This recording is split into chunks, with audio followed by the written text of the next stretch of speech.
Senator Tom Cotton and Congressman Andy Barr want to kill ESG for good, put a spike through it. They say ESG companies put progressivism ahead of profit. Got that right. Both gentlemen join me now. Arkansas Senator Tom Cotton and Kentucky Congressman Andy Barr. Gentlemen, good to see you. Tom Cotton, I agree with everything you said. Of course I do. It's just a bunch of left-wing progressive stuff. But sometimes it's hard to figure out what's ESG and what's not ESG, right? Because it's not just taking money away from oil and gas companies, fossil fuels. They've got social policy and woke policy and diversity and equity, and who the hell knows what ESG means anymore. Yeah, Larry, you raise good points. One reason why the bill I have with Congressman Barr would put it in the investors' hands. It would insist that people like Larry Fink and BlackRock and other asset managers get the explicit approval of their clients that they invest their money on something other than seeking the highest rate of return. Because there's a few problems with ESG. The first is that it's guided by political decision making, from big public pension states like California and their liberal friends in Wall Street.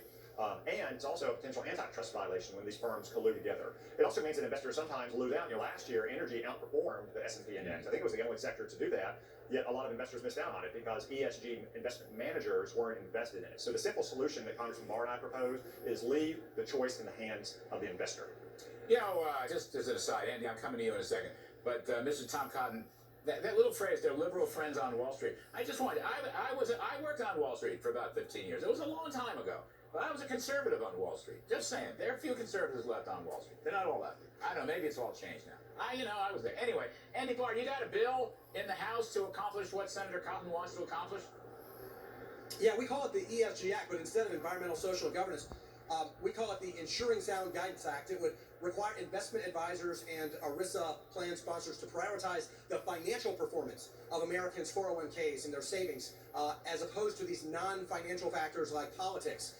And Senator Cotton is absolutely right. We put the control back in the hands of the investors as opposed to these stakeholders, non-investor stakeholders, or woke asset managers or institutional investors who are not the beneficial owners of the capital.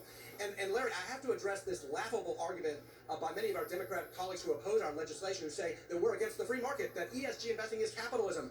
That's nonsense. If ESG was the free market, why do we need the Securities and Exchange Commission to interfere in the market and steer retail investors into these higher fee, less diversified, lower performing funds? Why do we need the Department of Labor, the Biden Department of Labor, to steer Americans into these lower performing funds which discriminate against American energy companies? It's nonsense. We are defending the free flow of capital to its highest and best use, and we're getting liberal proxy advisory firms and a government out of the way. Well, I think, by the way, you're right. I mean, it's state-directed capitalism, which Newt Gingrich calls big government socialism. It's central planning, just a bunch of darn central planning. I think you got the ESG crowd on the run. At least this guy, Larry Fink. I think you got him on the run. I'd be afraid of Tom Cotton myself. I am afraid of Tom Cotton, actually. Andy Barr, you're a nice fella. We can do business together. But I wouldn't want to mess with Mr. Cotton. Mr. Cotton, I'm reading one of your quotes here. I'm going to jump shift just a little bit since all three of us agree to get rid of ESG.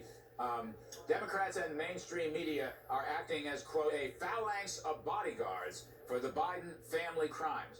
Now, that is a nice turn of the phrase, a phalanx of bodyguards. And as you know, Senator Cotton, the Delaware Hunter Biden thing kind of blew up today, which may open some interesting possibilities. I'm waiting for the Senate. You senators, Republican senators, you got to get on this. This is big stuff. The leadership is, I'm reading terrible, you and Ted Cruz and all the good conservatives, you got to get on this thing. They may wind up impeaching in the House. Well, Larry, I don't think Chuck Schumer is going to be hopping on it anytime soon here in the Senate, but thankfully we have great leaders like Andy Barr and Kevin McCarthy and Jim Jordan, James Comer in the House, who conducted numerous oversight hearings, who have exposed via some of these new whistleblowers the efforts to cover up all of Hunter Biden's crimes and the way they implicate President Biden.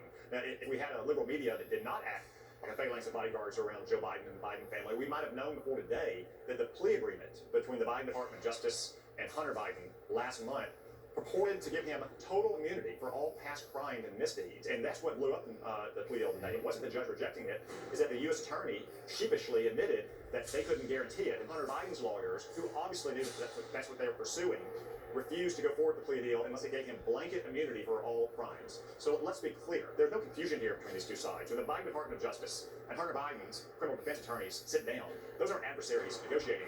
Those are co-conspirators strategizing. Now what the Department of Justice should do is what they should have done all along. Allow their investigators to pursue the facts wherever they lead and charge Hunter Biden with the crimes he's committed and take it to a jury trial. 100%. That's why I think a jury trial would be a fabulous outcome for this whole thing. Anyway, gentlemen, thank you for coming on the show. You're 100% right about ESG.